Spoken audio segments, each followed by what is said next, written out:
about to change. And what's interesting is that we can actually change these top-level domain names to read from right to left in the case of Arabic, opening up the world of the internet to a lot of people who otherwise weren't using it. There are people who are not familiar with Roman characters, are uncomfortable with foreign languages, so they'd rather navigate the web in their own language, whether it be Chinese or Arabic or Tamil or whatever the language may be. That's like going deep into the country's inner part of the country to make sure everyone can get the web. Exactly. And the thing is that why in Egypt should it have to say .eg? If it could be said in Arabic characters that make, the same sound, then that's perfectly okay. So these changes will hopefully open up the World Wide Web to a lot of people and apply to non-Latin domains in many languages, including Tamil, Thai, Japanese, and some of the others that we've mentioned. You get on the airport. Nowadays, there's a lot of wait. There are people who don't want to wait because sometimes the seats are not available. You have to sit on the floor. You can't get any food without stopping in lines. And all the, plug points are taken where you have to recharge your batteries. It's been terrible life at the airports. Well, there are some businessmen, they thought there was an opportunity. So some of these folks have taken space. And for $25 to $75, they will make sure you have a comfortable coach to sit on. You can even take a shower up there. You can also eat, and they will even serve you beer, and you can actually check out your email and the others. It's $25 to $75 for 4 hours. Wait, which airport are you talking about? Where does this exist? This is at 600 airports in the country. And of course, there are others that have started in Gatwick Airport in London and the other places. But this is the coming scenario. And I want to say, folks, if your airport does not have it, that's a brilliant business idea. All you have to do is offer them 4 hours of rest for $25 to $75 and give them a beer or cookies and nuts and the others, and of course a telephone charging place. Well, speaking of airports, I imagine that a lot of you have seen all of those lines at airports, and for some reason people from our community, South Asian Americans or just Indians from any part of the world, end up in these large groups at airports. A flight from, let's say, London or from Frankfurt is traveling to India, mostly Indian passengers traveling back to the homeland, and there is not a single orderly line. Instead, there's kind of a mob, and row numbers may be called, but everybody ignores them. There are baggage limits. You can only take this much in your carry-on luggage, and there's weight restrictions. People feign complete surprise when they learn that they can't take all that stuff on the plane. Well, all that being said, Anand Girdhar from the New York Times wrote a very interesting piece about what this says about Indians and Indian culture. Is it that Indians are rude? No. In fact, he goes on at great length about how kind-hearted Indians can be and how deeply embedded that is in Indian culture. But what he does talk about is a comparison between what we're seeing in corruption in politicians and how Indians live their daily lives.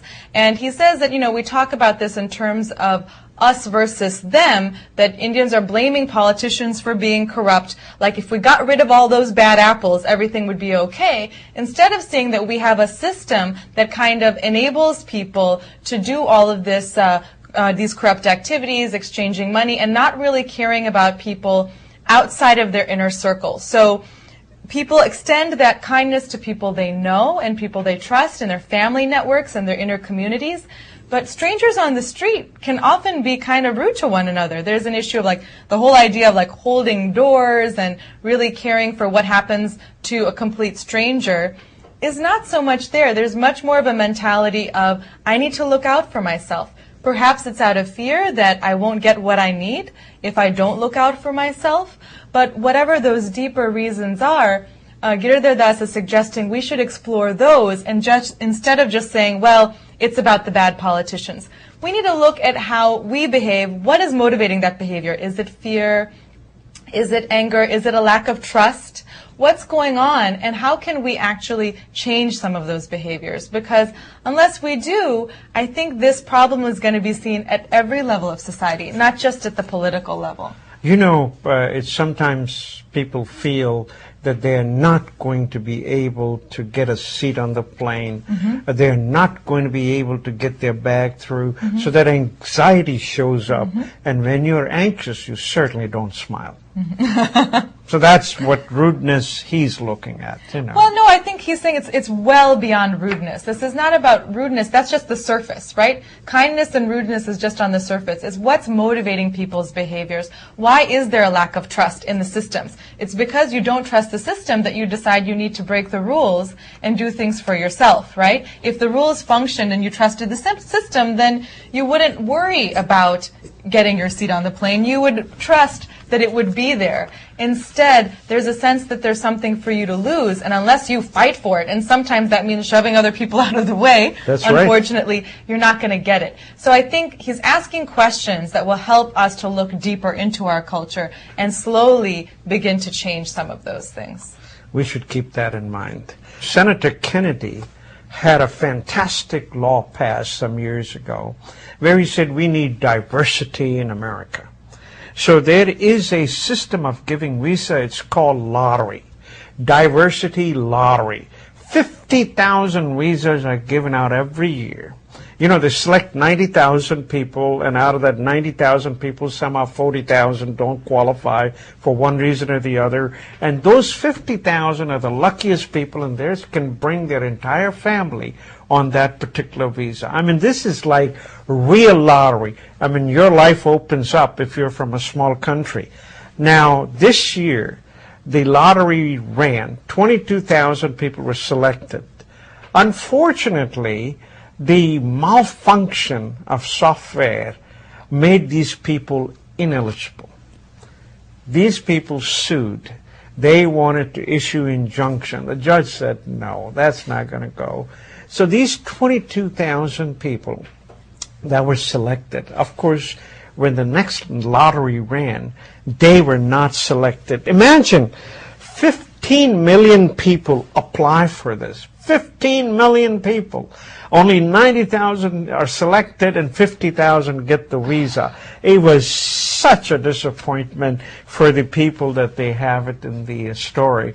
Now, the Congress wants to tell you there is no reason for the 50,000 families to come here because 13 million families in the United States can't find a job. You cannot allow them to come in. So the Congress has introduced a bill in which they say they want to do away with this. They have done it twice before. Wow. They have done it twice before and passed the law in the House. But the Senate doesn't allow it because they want to respect